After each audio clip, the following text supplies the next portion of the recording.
బులెటిన్లో big breaking news చూస్తున్నాం. Party మారిన ఎమ్మెల్యేల అనర్హత పిటిషన్లపై తెలంగాణ హైకోర్టు కీలక ఆదేశాలు జారీ చేసింది. 4 వారాల్లో చర్యలు తీసుకోవాలని స్పీకర్ కార్యాలయ కార్యదర్శికి న్యాయస్థానం సూచించింది. స్పీకర్ ముందు అనర్హత ఫైళ్లను ఉంచాలని స్పష్టం చేసింది.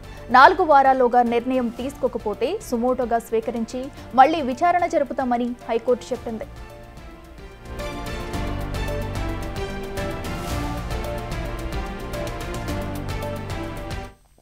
ఇదే అంశానికి సంబంధించి మరింత సమాచారం మా ప్రతినిధి హైకోర్టు నుంచి సురేష్ లైవ్లో అందిస్తారు. సురేష్, చెప్పండి, మరి పార్టీ మారిన ఎమ్మెల్యేలపై అనర్హత వేటు గురించి కూడా హైకోర్టు అయితే స్పీకర్కి నిర్ణయం స్పీకర్ని ఆదేశాలు జారీ చేయాలంటూ కూడా కోరింది. దీనికి సంబంధించి డీటెయిల్స్ ఏంటి? పార్టీ మారిన 3 ఎమ్మెల్యేల పైన అనర్హత పిటిషన్ వేస్తూ పిటిషన్ హైకోర్టులో వేయడం జరిగింది. స్పీకర్ చర్యలు తీసుకోవట్లేదని చెప్పేసి హైకోర్టులో వాదనలు వినిపించారు. అయితే ఈరోజు హైకోర్టు తీర్పు వెలువడించడం జరిగింది. 4 వారాల్లో స్పీకర్ కార్యాలయం నిర్ణయం తీసుకోవాలని చెప్పేసి కూడా అసెంబ్లీ కార్యదర్శికి ఆదేశాలు జారీ చేసింది. దీనికి సంబంధించి మనతో మాట్లాడేందుకు వర్మ ఉన్నాడు, అడ్వకేట్. ఒకసారి మాట్లాడదాం. ఏ బేస్ మీద హైకోర్టు ఈ తీర్పు ఇచ్చింది అనుకుంటున్నారు? పార్టీ ఫిరాయించిన దాని ప్రకారం బీఆర్ఎస్ ఎమ్మెల్యేలు కంప్లైంట్ చేసిన దాన్ని బట్టి ఈరోజు గౌరవ ధర్మాసనం హైకోర్టు ధర్మాసనం స్పీకర్ కార్యదర్శికి ఆదేశించడం జరిగింది. 4 వారాల లోపల ఆ నిర్ణయాన్ని తుది నిర్ణయం చెప్తే దాని ప్రకారం మేము ఒకవేళ మీరు నిర్ణయం తీసుకోకుంటే మేము విచారణ చేపడదామని చెప్పడం జరిగింది. సో ఇదే ఫైనల్ నిర్ణయం కాదు. అక్కడ దానికి సంబంధించిన ఏ విధంగా పార్టీ ఫిరాయించారు, ఏ విధంగా దానికి సంబంధించిన కేసు ఉంది, దేని ప్రకారం చేయాల్సి వచ్చింది, లీగల్గా ఏమున్నదని చూసిన తర్వాత నిర్ణయం తీసుకుంటారు. దాని తర్వాత గౌరవ ధర్మాసనం సుమోటోగా స్వీకరిస్తారని చెప్పొచ్చు. అంటే గతంలో కూడా మనం చూసాము, 2014లో టీడీపీ నుంచి గెలిచిన ఎమ్మెల్యేలు బీఆర్ఎస్లో చేరిరు, తర్వాత కాంగ్రెస్ నుంచి బీఆర్ఎస్లో చేరిరు. అప్పుడు తీసుకొని నిర్ణయం ఇప్పుడు ఏ విధంగా ఉండే అవకాశం? ఈరోజు బీజేపీ యొక్క నిర్ణయం ఏ విధంగా ఉందంటే, వేరే వాళ్ళు చేస్తేనేమో వాళ్ళ యొక్క అదేదో అంటారు, వీళ్ళు చేస్తేనేమో వ్యభిచారం టైప్ మాట్లాడుతున్నారు ఈరోజు. ఎందుకంటే ఇంతకుముందు బీఆర్ఎస్ ప్రభుత్వంలో 10 సంవత్సరాలు వాళ్ళు అదే విధంగా అంటే ఒకరిని కాకుండా సబితా ఇంద్రారెడ్డి కానీ మొదలెడితే ప్రతి ఒక్కరిని అంటే ఇక్కడ ఏంటంటే ముఖ్యంగా దానం నాగేందర్ గారు లేకుంటే ఇంకో వెంకట్రావు గారు వీళ్ళందరికీ బలహీన వర్గాలకు అంటే గిరిజనులకు ఎస్సీ ఎస్టీలకు సంబంధించిన వాళ్ళు కాబట్టి ఏదో బురద జల్లాలనే ఉద్దేశం కొద్దీ వీళ్ళు చేస్తున్నారు తప్పితే ఇది ఎలాంటి స్పీకర్ గారు తుది నిర్ణయం తీసే వరకు మనం వేచి చూడాల్సి వస్తుంది. అంటే స్పీకర్ కార్యాలయం ఎందుకంటే అడ్వకేట్ జనరల్ కూడా వాదించినట్టు తెలుస్తుంది. రాజ్యాంగం విచక్షణ కొన్ని ఆర్టికల్స్ ఉన్నాయి, రాజ్యాంగం కల్పించిన హక్కులు ఉన్నాయి, స్పీకర్ హోదాని హైకోర్టు ఆదేశించలేదు అని చెప్పేసి కూడా వాదనలు.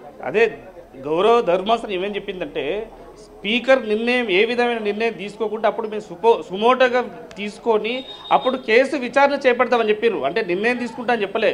ఎందుకంటే ఈ పరిధి ఎమ్మెల్యేల పరిధి ఎంపీల పరిధి ఏంటంటే గౌరవ స్పీకర్ గారికి ఉంటుంది, కానీ అది హైకోర్టు మా పరిధిలోకి రాదు అని చెప్పి అంటే వాళ్ళు పరిధి లేనప్పుడు మేము చూస్తామని చెప్పి గౌరవ ధర్మాసనం చెప్పడం జరిగింది. అంటే మనం కొన్ని జడ్జిమెంట్లు కూడా వినిపించడం జరిగినట్టుంది. ఎందుకంటే స్పీకరే ఎమ్మెల్యేలకు సంబంధించిన నిర్ణయాన్ని తీసుకునే అధికారం ఉంటుంది, హైకోర్టు నిర్ణయం తీసుకునే అధికారం ఎట్టి పరిస్థితుల్లో లేదు అని చెప్పేసి కూడా వాదనలు. కొన్ని సుప్రీంకోర్టు ఒక్కొక్క రాష్ట్రంలో ఒక్కొక్క వ్యవస్థను ఒక్కొక్క పరిస్థితిని బట్టి ఉంటుంది. అక్కడ పరిస్థితులను బట్టి ఏ విధంగా అంటే ఇక్కడ యొక్క ప్రభుత్వం తీరుకు అంటే వాళ్ళు బీఆర్ఎస్ యొక్క అంటే అక్కడ విధి విధానాలు నచ్చక కాంగ్రెస్ విధి విధానాలు నచ్చి వాళ్ళు చేరినంత మాత్రాన వాళ్ళు ఫిరాయించి చేసినట్టు కాదు. ఎందుకంటే వేరే రాష్ట్రంలో వేరే అనుకూలంగా వాళ్ళకి అనుకూలం ఉండకపోవచ్చు, దానివల్ల చేంజ్ చేయవచ్చు. ఇక్కడ కూడా వీళ్ళ యొక్క కాంగ్రెస్ అంటే బీఆర్ఎస్ యొక్క బీజేపీ యొక్క వాళ్ళ యొక్క నడవడిక నచ్చక ఎందుకంటే అహంకారపూరితంగా నడవడిక నచ్చక వీళ్ళకు పార్టీ ఫిరాయించే అవకాశం పార్టీ చేంజ్ చేసే అవకాశం ఉంది కాబట్టి చేంజ్ చేశారు. అంతేగాని ఇదేంటంటే విధి అంటే వాళ్ళకు నచ్చకుండానే వీళ్ళు చేంజ్ చేసిర్రు అని ఒకటి మేము భావిస్తున్నాం. అంటే స్పీకర్ కార్యాలయానికి ఆదేశాలు ఇచ్చారు. 4 వారాల్లో స్పీకర్ ఎలాంటి నిర్ణయం తీసుకుంటాడో ఒకవేళ హైకోర్టుకు తిరిగి ఎలాంటి నిర్ణయం ప్రకటించే అవకాశం? గౌరవ ధర్మాసనం ప్రకారం స్పీకర్కు నివేదిక ఇవ్వడం జరిగింది. 4 వారాల్లోగా ఏ విధమైన అక్కడ పరిస్థితులను బట్టి విచారించి ఆ నివేదికను గౌరవ ధర్మాసనానికి చేస్తారు. అంటే తుది నిర్ణయం ఎవరికి? స్పీకర్ గారికే ఉంటుంది. నిర్ణయం తీసుకున్న తర్వాత ఆ నిర్ణయం ప్రకారం ధర్మాసనం చెప్తుంది. ఎందుకంటే వాళ్ళు తీసుకొని పక్షంలో గౌరవ ధర్మాసనం వస్తుంది, కానీ స్పీకర్ ఒకవేళ నిర్ణయం తీసుకుంటే అది ఏ విధంగా చర్య ఉండదని చెప్పి భావిస్తున్నాం. సుమోటోగా ఈ కేసును విచారించబోతాం. ఒకవేళ 4 వారాల తర్వాత నిర్ణయం లేకుంటే సుమోటోగా విచారించిన సమయంలో హైకోర్టు ఏ విధంగా ఆదేశాలు ఇచ్చే అవకాశం ఉంది? సుమోటోగా ఫస్ట్ వాళ్ళు ఏంటంటే స్పీకర్ గారే నిర్ణయం తీసుకుంటారు. స్పీకర్ గారు తీసుకొని పక్షంలో సుమోటోగా హైకోర్టు ధర్మాసనం తీసుకుంటుంది. సో అప్పుడు అంటే 4 వారాల గడువు ఉంది కాబట్టి 4 వారాల లోపల అక్కడ పరిస్థితులను బట్టి వాళ్ళు నిర్ణయం తీసుకునే అవకాశం, స్పీకర్ గారే నిర్ణయం తీసుకునే అవకాశం ఉంది. సో అక్కడ పరిస్థితులు బట్టి చెప్పవచ్చు. ఇక్కడ అంటే సుమోటోగా అంటే తీసుకొని పక్షంలో తీసుకుంటారు, కానీ ఈరోజు ధర్మాసనం వరకు వచ్చే అవకాశం లేదని మేము భావిస్తున్నాం. అంటే ఈరోజు జడ్జిమెంట్ని ఎలా చూస్తారు మీరు? అంటే గతంలో చూసాము, ఇప్పుడు ఈరోజు వచ్చిన జడ్జిమెంట్ని ఎట్లా చూస్తారు? అంటే విచారణలో ఉన్నట్టు అంటే అక్కడ పరిస్థితులు ఉన్నది, కానీ దీన్ని అంటే ఏ విధమైన వాళ్ళకు ఎలాంటి అంటే హైకోర్టు కానీ మొట్టికాయలు వేసిండ్రు ఇట్లాంటి అయితే ఏం నిర్ణయం తీసుకోలేదు. హైకోర్టు డైరెక్షన్ అడిగిండ్రు, అంటే ఏం జరిగింది దానిపైన తుది నిర్ణయం తీసుకోండి, మీరు స్పీకర్ గారు నిర్ణయం తీసుకోండి అని చెప్పారు, కానీ దాని మీద ఎలాంటి తుది నిర్ణయమే తీసుకోలేదు.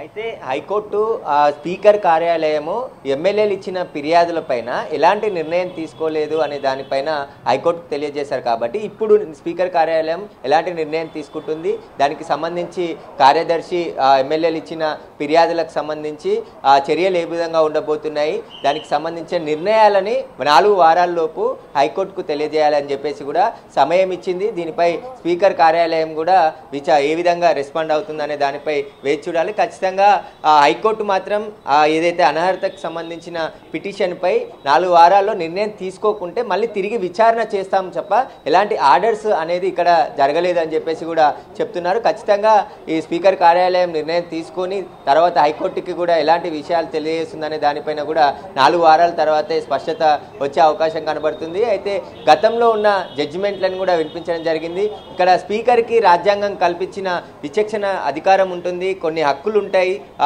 గౌరవపైన హోదాలో స్పీకర్ ఉంటుంది. కాబట్టి స్పీకర్ని నిర్ణయం తీసుకోవాలి అని స్పీకర్కి సంబంధించిన అధికారాలని హైకోర్టు ఆదేశించలేదు అని చెప్పేసి కూడా అడ్వకేట్ జనరల్ వాదించినట్టు తెలుస్తుంది. స్పీకర్కి కొన్ని విచక్షణమైన అధికారాలు ఉంటాయి కాబట్టి స్పీకరే నిర్ణయం తీసుకుంటారు, స్పీకర్కే ఆ నిర్ణయానికి వదిలేస్తుంది హైకోర్టు అని చెప్పేసి కూడా న్యాయవాది చెప్తున్నారు. దీనికి సంబంధించి దాదాపు 3 ఎమ్మెల్యేలు దానం నాగేందర్, కడియం శ్రీహరి, తెల్లం వెంకట్రావు ఈ 3 పైన అనర్హత వేటు వేయాలని చెప్పేసి కూడా 3 పిటిషన్లు హైకోర్టులో దాఖలు కావడం జరిగింది. దీనిపైనే ఇరు వాదనలు విన్న హైకోర్టు న్యాయమూర్తి ఈ తీర్పును వెలువరించడం జరిగింది. 4 వారాల తర్వాత స్పీకర్ కార్యాలయం హైకోర్టుకు ఎలాంటి నివేదిక ఇవ్వబోతుంది, ఇంకా షెడ్యూల్ కూడా, ఎందుకంటే అసెంబ్లీలో స్పీకర్ సంబంధించి ఇప్పుడు ఎవరైతే పార్టీ మారిన ఎమ్మెల్యేలకు సంబంధించి ఫిర్యాదులు అందించారో ఆ ఫిర్యాదులపై విచారణ జరగాలి, ఆ విచారణలో ఎలాంటి చర్యలు తీసుకోవాలి, దానికి సంబంధించిన పూర్తి ఎక్సైజ్ అంతా కూడా స్పీకర్ కార్యాలయం చేయబోతుంది. దీనికి సంబంధించి స్పీకర్ ఎప్పుడైనా నిర్ణయం తీసుకోవచ్చు అని దానిపైన కూడా ఉంటుంది. కాబట్టి ఇప్పుడు 4 వారాల్లో హైకోర్టు సమయం ఇచ్చింది కాబట్టి 4 వారాల్లో ఏం జరుగుతుంది అనేది కూడా వేచి చూడాలి. ఖచ్చితంగా గతంలో కూడా బీఆర్ఎస్ పార్టీ అధికారంలో ఉన్నప్పుడు అప్పటి టీడీపీ ఎమ్మెల్యేలను ఆ పార్టీలో చేర్చుకోవడం జరిగింది, కాంగ్రెస్ నుంచి గెలిచిన ఎమ్మెల్యేలను ఆ పార్టీలో చేసుకున్నారు. తర్వాత ఇప్పుడు కాంగ్రెస్ గవర్నమెంట్ అధికారంలోకి వచ్చిన తర్వాత బీఆర్ఎస్ నుంచి గెలిచిన ఎమ్మెల్యేలు కాంగ్రెస్లోకి చేరడం జరిగింది. కాబట్టి కొంతమంది అప్పటి పార్టీకి సంబంధించిన విధానాలు నచ్చక పార్టీలో చేరే అవకాశం ఉంటుంది. కాబట్టి ఇతర జడ్జిమెంట్లను కూడా న్యాయమూర్తికి వినిపించారు. కాబట్టి ఈ 4 వారాల తర్వాత స్పీకర్ కార్యాలయం ఎలాంటి నిర్ణయం తీసుకుంటున్నా అనే దానిపైన కూడా ఉత్కంఠ నెలకొంది. Right Suresh, thank you.